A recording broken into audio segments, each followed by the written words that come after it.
What's going on, guys? Welcome back to my channel. I'm so pumped to have y'all. Today's video is going to be an educational and constructive video talking about something that's very close to my heart. Something that I know every athlete, gym rat, and day-to-day person has dealt with or is dealing with right now. So without further ado, let's get after it and talk about knee pain. But James Sprague with another event win.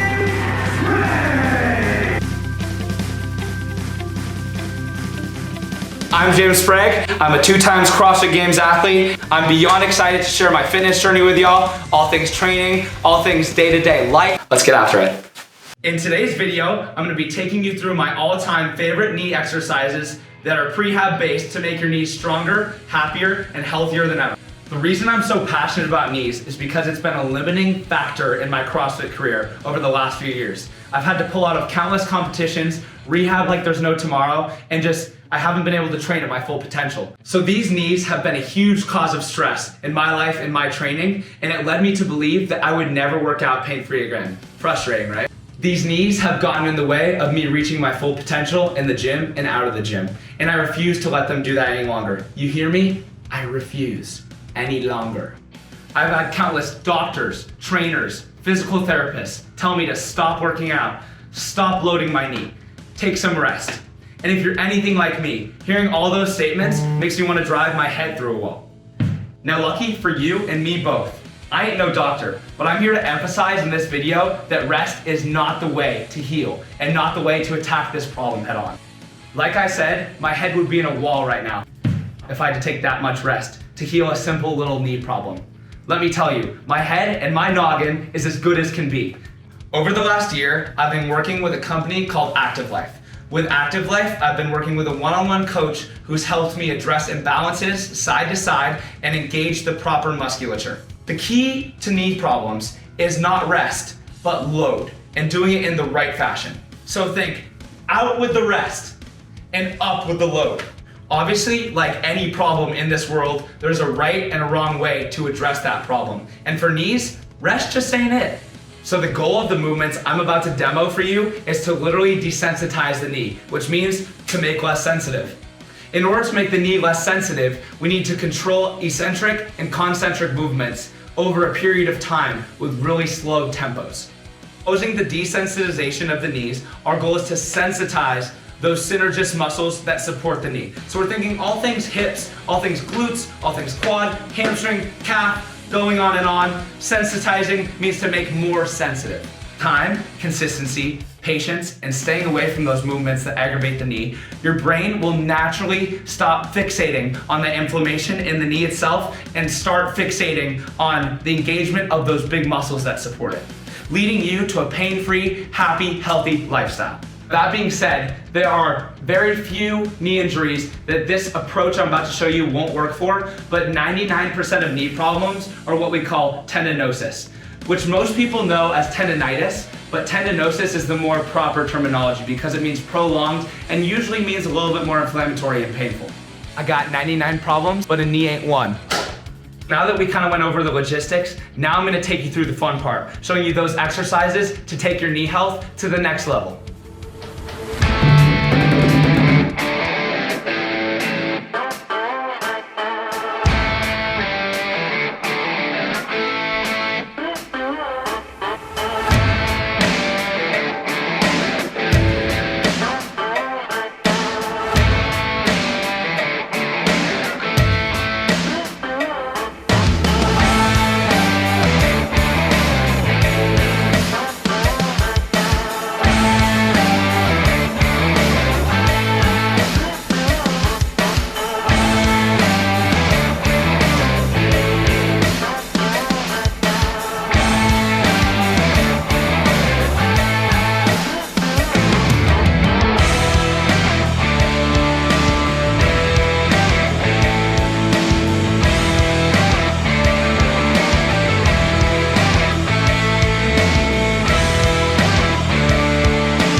Okay guys, we're taking a little intermission here for one reason. This next practice that I'm about to show you is called the knee over toe series, and this is what I got from a guy called Knee Over Toes Guy on YouTube. His practices are a bit controversial to normal techniques of knee loading, but you'll see why, and I'll explain why these are the best option to proceed with once your knee is at less than a 5 out of 10 pain. This is the knee over toe lunge. I'm going to show 3 variations of this side. Notice how the knee is coming far over my toe. When I'm going back up, I'm not pressing through the heel, I'm pressing through my toe. Trying to get my butt to basically touch my heel. That's how far forward my knee is coming. Controversial to how you perform a regular lunge. If that's too easy with body weight, add some weights to your suitcase carry.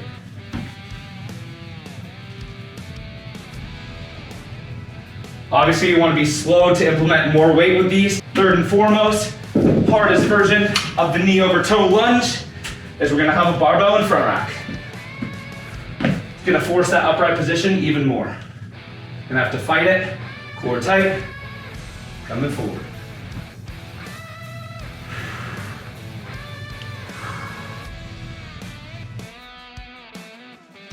Knee over toe Bulgarian split squat. Looks like the same movement I explained in the last series with the elevated series or the split series, but this is different. Watch how. My toe is initiating action, my knee is moving first. I'm not using my glute here, I'm using solely quad. Notice knee to toe, notice that line. I'm staying elevated on that toe, that heel is staying off the ground. Going super slow, controlling that eccentric as deep as I possibly can.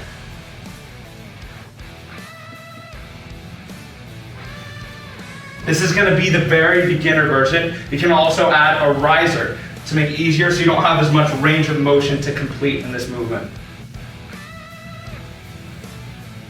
Next of which is going to be without an assistant with your hand, so you're just free range of motion. Again, you could add a riser to this to make it easier, but I'm using no riser here.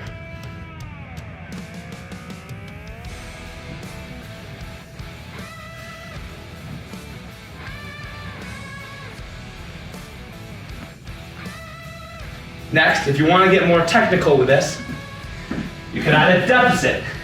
Now these are going to give you a run for your money. Getting more depth, adding more range of motion. We're going even deeper. Notice how my butt is coming to my heels. I'm keeping that core super tight, glutes super tight. If you do these right, your quads are going to be activated AF. If you want to get even more technical, get out a weight vest. I don't recommend holding weights for a sissy squat because that'll be a counterbalance, but just having a weight on your chest will make this even more difficult. Boom, boom, boom.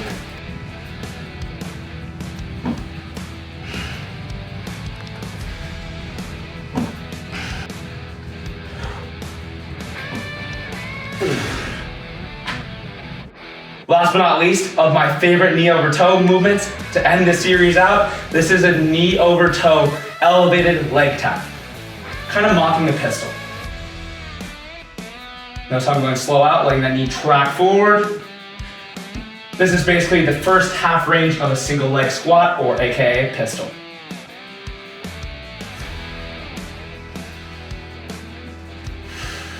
Now that you guys got a taste of what knee rehab movements I do in my own training, you can start applying these same concepts. Just make sure not to overload, because too much volume can actually hinder what we're trying to do with this approach.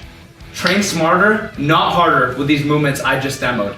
Make sure you're starting with low reps, low sets, and high amounts of rest in between to let your motor skills adapt to these new movements. Make sure to work your way up over time and not go in too deep, too quick. Anyone that's had knee pain knows it's freaking annoying. Usually knee pain, like any pain, arises from doing too much, too fast of those movements that give us an inflammatory response. We're talking fast and cyclical movements, high bounding movements, and high impact movements. Counteracting that, we're not doing enough. We're doing too little for too long of those movements that help relieve those inflammatory symptoms to strengthen that tendon. Our goal with these movements is to get consistent and new blood flow to promote a fast and effective healing process, bringing the new groceries in, which is the blood, and flushing the garbage out. So remember this one thing: slower movement and tempo movements are always better for getting those groceries in and bringing the garbage out. If you can be consistent in your training by loading that tendon in a healthy manner, by doing slow tempo movements and staying away from fast cyclical movements until you're pain-free, of course, you don't have to take those away forever, you can 110% overcome your knee pain. Guarantee it. Just takes time and patience. This approach is all about you getting back to your sport and you getting back to your hobbies as quick as possible, pain-free. But in order to get back to that, you have to be true to the process. Closing out this video today, I want you guys to know one thing. These movements I showed you today need to be applied in a systematic approach, and they're just a few of my favorite movements. That being said, there's plenty other movements out there that I got in this brain dictionary to help you guys slay your knee health and be healthier versions of yourselves. If you like the content you saw today and want more tips on how to be healthier and train smarter, move better, and live longer, hit up Next Gen Programming. We might have something that can help you. Thank you guys so much for tuning in today. I hope you guys enjoyed the video. Make sure to smash that subscribe button and drop a like below.